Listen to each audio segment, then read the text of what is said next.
Today I'm making Achari baingan and aloo. So I have cut the baingan in 4 pieces and I'm gonna slice them up. Cut the slices like this.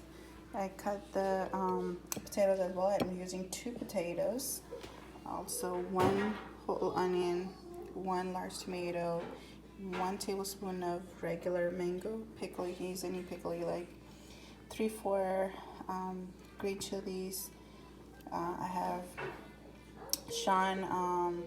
Achari masala, 1 tablespoon, coriander, 1 tablespoon, salt according to your taste, 1/4 of turmeric, half tablespoon of red chilies, and half tablespoon of paprika, cilantro for garnish, and some oil for cooking. Let's get started. And in there, I'm just gonna put olive oil. You can use any cooking oil that you like.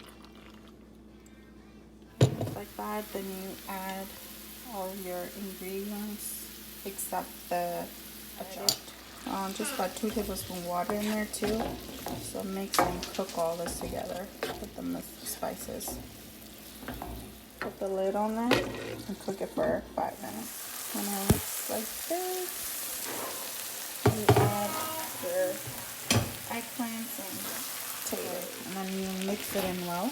Make sure all the seasonings is coated over potatoes and eggplant. So it looks like this, and I'm gonna add the 1 tablespoon of achar at the end. So I'm gonna let this cook for just about 10 to 15 minutes, and then I'll put the achar. Put the cover on. So let it cook for, like I said, 10 to 15 minutes on low heat. It smells good. Yeah, it smells really good. So it should look like this. Now I'm gonna add the char and mix it.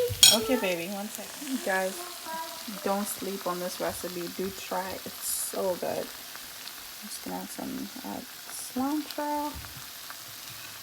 And I'm gonna serve it with some hot roti. You can eat it with naan.